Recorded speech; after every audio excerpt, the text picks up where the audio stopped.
फिर से मैं उपस्थित हूं आज एक नए टॉपिक के साथ, जिस टॉपिक का नाम है 2 अक्टूबर। तो हम जानेंगे कि 2 अक्टूबर हमारे देश के लिए और हमारे जिले के लिए महत्वपूर्ण क्यों है और इसे हर साल क्यों याद किया जाता है। तो याद करने के पीछे जो हमारे कारण जो है 3 कारण है। सबसे पहला हमारे जिले के लिए जो कारण है, जिसका नाम है गोपालगंज जिला स्थापना दिवस, यानी 2 अक्टूबर को गोपालगंज जिला हर साल अपनी स्थापना दिवस मनाता है। दूसरा कारण है राष्ट्रपिता महात्मा गांधी की जयंती, यानी हमारे देश में जिनको राष्ट्रपिता की उपाधि दी गई, जिनका नाम है महात्मा गांधी, उनकी जयंती 2 अक्टूबर को मनाई जाती है। और हमारा तीसरा कारण है हमारे देश के द्वितीय प्रधानमंत्री लाल बहादुर शास्त्री जी की जन्मदिन भी 2 अक्टूबर को है, जिसके वजह से 2 अक्टूबर को इतने धूमधाम से उस दिन को याद किया जाता है। इसी के साथ हम जानेंगे गोपालगंज स्थापना दिवस, राष्ट्रपिता महात्मा गांधी की जयंती और द्वितीय प्रधानमंत्री लाल बहादुर शास्त्री जी के बारे में महत्वपूर्ण बातों की चर्चा आज के टॉपिक में करेंगे। 2 अक्टूबर को हमारा देश तीसरी राष्ट्रीय दिवस मनाता है और इस दिवस के अवसर पर राष्ट्रपिता महात्मा गांधी की जयंती मनाता है। राष्ट्रपिता महात्मा गांधी देश के प्रमुख स्वतंत्रता सेनानी थे, जिनके बदौलत हमारा देश अपनी खोई हुई आज़ादी पाई, जिनके वजह से हमारे देश के विद्वान व्यक्तियों के द्वारा उनको अनेक नाम दिए गए, जिसमें पहला जो नाम जो है उनके घर का नाम है, जिसे प्यार से मोहन या मौनिया के नाम से जाना जाता था। नाम उनका मोहन था और प्यार से उन्हें मोनिया के नाम से जाना जाता था। दूसरा जो नाम जो है, जिन्हें महात्मा के नाम से जाना जाता था। तीसरा नाम है जिन्हें बापू के नाम से जाना जाता था। और हमारा देश जो नाम लिया, यह नाम था राष्ट्रपिता, यानी राष्ट्र के पिता थे, जिन्होंने हमारे राष्ट्र को संवारने में, सजाने में, देश को आज़ादी दिलाने में अपने जान तक उन्होंने न्यौछावर कर दी। इन्हें राष्ट्रपिता के नाम से हम लोग जानते हैं। हमारा चौथा जो नाम जो है, जिन्हें सत्य और अहिंसा के पुजारी के रूप में जाना जाता है। सत्य और अहिंसा के पुजारी राष्ट्रपिता महात्मा गांधी। छठा जो है, जिस नाम को अर्धनग्न फकीर के नाम से हम लोग जानते हैं, और यह नाम जो है चर्चिल के द्वारा दिया गया। और हमारा जो 7वां जो नाम जो है, यह उपाधि अंग्रेजों के द्वारा दी गई और इस उपाधि का नाम है कैसर-ए-हिंद, क्योंकि बाद में इन्होंने इस उपाधि को अंग्रेजों को लौटा दी। तो उस महान व्यक्ति का जन्म 2 अक्टूबर 1869 महात्मा गांधी की शादी 13 वर्षों के उम्र में हुई और उनकी पत्नी का नाम कस्तूरबा था। क्या नाम था? कस्तूरबा था। कस्तूरबा के साथ उनकी शादी हुई। शादी के उपरांत इंग्लैंड से इन्होंने बैरिस्ट्री की पढ़ाई की और पढ़ाई करने के उपरांत दक्षिणी अफ्रीका में एक मुस्लिम व्यापारी का उन्होंने मुकदमा लड़ी। और मुकदमा लड़ने के बाद जब वे भारत आए, उस समय बिहार में नील की खेती जोरों पर थी और उसके लिए अंग्रेज जो थे बिहार के चंपारण के किसानों को बहुत अत्याचार करते थे। और उस समय वे बिहार के चंपारण में आए, जहां से उन्होंने पहली सत्याग्रह का काम उन्होंने शुरू किया और खेड़ा जगह से दूसरी उन्होंने सत्याग्रह का आंदोलन उन्होंने शुरू किया। उसके बाद उनको यह अनुभव हुआ कि हमें अंग्रेजों का विरोध करना चाहिए और इसके लिए वे महात्मा गांधी ने देश के कोने कोने तक पहुंचकर आम लोगों को देश को स्वतंत्र कराने के लिए प्रेरित किया, लोगों को संगठित किया। देश के विद्वान साहित्यकार थे, नेता थे, संत थे, महात्मा थे, किसान थे, सारे लोगों को उन्होंने संगठित किया। उन्होंने बताया कि हमें स्वतंत्रता क्यों जरूरी है और इसके लिए उन्होंने जगह जगह सभाएं की और उन सभाओं में उन्होंने करने का उन्होंने काम किया। इसका परिणाम इसमें स्वतंत्रता दिलाने के लिए एक प्रस्ताव पारित किया और यह प्रस्ताव जो है 26 जनवरी 1930 को इस प्रस्ताव को पारित की गई और इस प्रस्ताव का नाम था पूर्ण स्वराज। इस आंदोलन के बाद उन्होंने एक आंदोलन शुरू किया जिसका नाम था नमक आंदोलन, और यह नमक आंदोलन 12 मार्च से 24 दिनों की लंबी यात्रा के बाद 6 अप्रैल 1930 को महात्मा गांधी ने नमक बनाया। नमक बनाकर यह साबित कर दिया कि हम लोग हार में हम अपने देश को स्वतंत्रता दिलाएंगे, और इस कानून के टूटने से अंग्रेजों को एहसास हो गया कि अब भारतीय गुलामी सहन नहीं कर पाएंगे, उन्हें स्वतंत्रता देनी ही पड़ेगी। देश हमारा स्वतंत्र हो गया। लेकिन 20 जनवरी 1948 को संध्याकालीन प्रार्थना सभा के दौरान नाथूराम गोडसे के द्वारा गोली मारी गई और उस गोली की वजह से महात्मा गांधी की मृत्यु हो गई। इस मृत्यु से पूरा देश स्तब्ध हो गया। उन्हें दिल्ली के राजघाट में उनकी अंतिम श्रद्धांजलि दी गई। आज भी हमारे देश में देश और विदेश से अगर महान नेता आते हैं तो वह एक बार राजघाट जरूर जाते हैं और महात्मा गांधी के विचारों से वे प्रभावित होते हैं, उनके संदेशों को अपने जीवन में उतारने का संकल्प लेते हैं। देश में अनेक महान विद्वान आते रहते हैं और महात्मा गांधी के सम्मान में अपने विचार रखते हैं, जिसमें हम महान वैज्ञानिक अल्बर्ट आइंस्टाइन ने महात्मा गांधी के बारे में जो संदेश लिखा उस पर हम नजर डालते हैं। उन्होंने लिखा, शायद कई पीढ़ियों तक लोग विश्वास नहीं कर पाएंगे कि हाड़ और मांस से बना एक ऐसा इंसान धरती पर चल रहा था।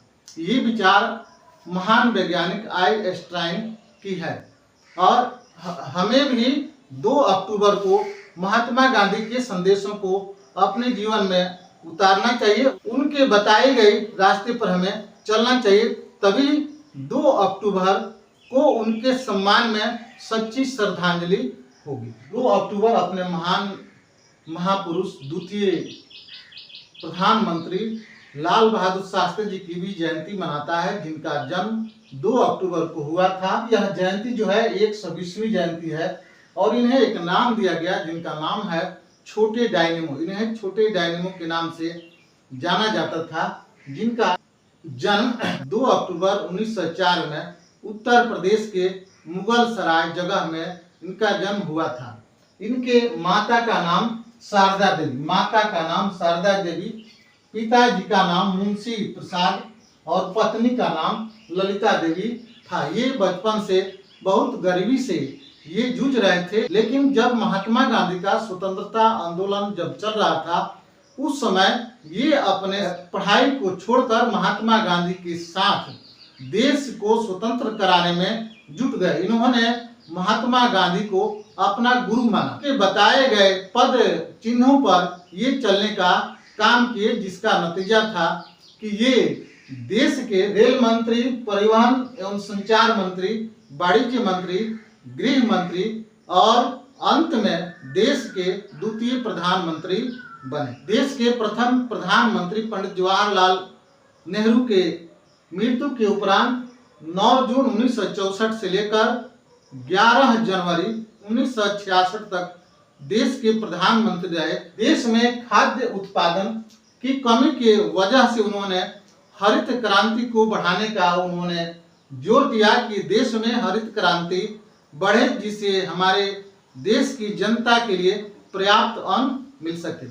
इसके साथ हमारा देश जो था, भारत और पाकिस्तान की लड़ाई उस समय हो रही थी, उन्होंने देश की जीत के लिए उन्होंने नेतृत्व किया और उस समय उन्होंने एक नारा दिया, जिस नारे का नाम था जय जवान जय किसान।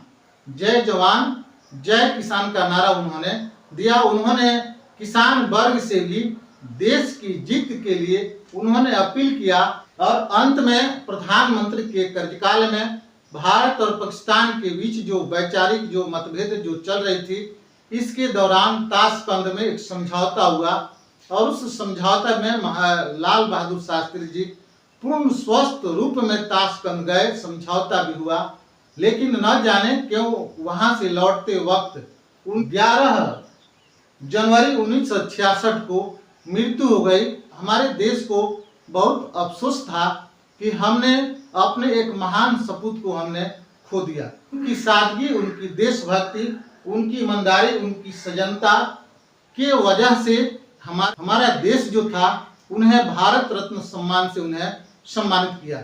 हमें उनके बारे में भी 2 अक्टूबर को उनके संदेशों को अपने जीवन में उतारनी चाहिए। 2 अक्टूबर की हमारी तीसरी टॉपिक जो है गोपालगंज जिला स्थापना दिवस। तो गोपालगंज जिले के लिए यह बहुत गौरव और प्रतिष्ठा की बात होती है कि हम जिस दिन अपनी स्थापना दिवस मनाते हैं उस दिन देश के 2 महान पुरुषों का जन्मदिन है। पहले महान पुरुष जिनका नाम है राष्ट्रपिता महात्मा गांधी और दूसरे महान पुरुष देश के द्वितीय प्रधानमंत्री लाल बहादुर शास्त्री जी की जन्मदिन है। तो इस अवसर पर हम अपने इस जिले की स्थापना दिवस मनाते हैं। हमारा जिला जो है वह अपने 2004 में 52वीं स्थापना दिवस मनाएगा और 51वीं वर्षगांठ मनाएगा। क्योंकि हमारा जो जिला जो था इस स्थापना से पहले सारण जिले के अधीन था और सारण जिले के अंतर्गत 3 अनुमंडल थे, जिसका पहला नाम जो था सारण अनुमंडल, दूसरा अनुमंडल सिवान अनुमंडल और तीसरा अनुमंडल गोपालगंज अनुमंडल। लेकिन गोपालगंज के जिला बनने से पहले सिवान 3 नवंबर 1972 को जिला के रूप में दर्जा पा चुका था।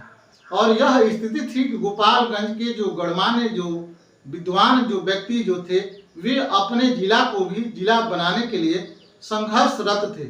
और इस संघर्षरत का परिणाम था कि हमारा गोपालगंज जो था वह 2 अक्टूबर 1973 को जिला का रूप ले लिया। जिस समय यह जिला का रूप लिया उस समय महात्मा गांधी की 104वीं वर्षगांठ के वह जिला बना। हमारे जिला का विस्तार पूर्व में डुमरिया पुल से शुरू होती है और पश्चिम में बथना तक जाकर समाप्त हो जाती है और उत्तर में रामपुर टेगराही शुरू होकर दक्षिण में छाप गांव गोपालगंज की सीमा समाप्त हो जाती है। हमारे जिले के जो पड़ोसी जिले जो हैं उत्तर में पश्चिमी चंपारण, पूर्व में पूर्वी चंपारण, मुजफ्फरपुर, सारण और दक्षिण में सिवान और पश्चिम में देवरिया और कुशीनगर जिले हैं। देवरिया और कुशीनगर जिले जो है उत्तर प्रदेश के जिले हैं। इस तरह हमारे जिले के चारों तरफ 7 जिले जो हैं वह घेरे हुए हैं। 7 जिले जो हैं इसे घेरे हुए हैं। वर्तमान समय में हमारे जिले में 2 अनुमंडल है। पहला अनुमंडल जो है गोपालगंज है और दूसरा अनुमंडल जो है जिसका नाम हथुआ है। और इसके साथ साथ हमारे जिले में 14 प्रखंड है। 14 प्रखंडों में शुरुआती प्रखंड जो है जिसका नाम बैकुंठपुर है और लास्ट जो प्रखंड जो है जिसका नाम है विजयपुर। पहला प्रखंड जो है बैकुंठपुर, दूसरा प्रखंड सिद्धवलिया, तीसरा प्रखंड बरौली, चौथा प्रखंड माझा, 5वां प्रखंड थावे, 6ठा प्रखंड गोपालगंज, 7वां प्रखंड कुचायकोट, 8वां प्रखंड हथुआ, 9वां प्रखंड ऊंचका गांव, 10वां प्रखंड फुलवरिया, 11वां प्रखंड पंचदेवरी, 12वां प्रखंड भोरे, 13वां प्रखंड कटिया और 14वां प्रखंड जो है विजयपुर। हमने बताया था कि शुरुआती जो हमारा गोपालगंज जो है जिसका बॉर्डर शुरू होता है बैकुंठपुर से और समाप्त हो जाता है विजयपुर तक।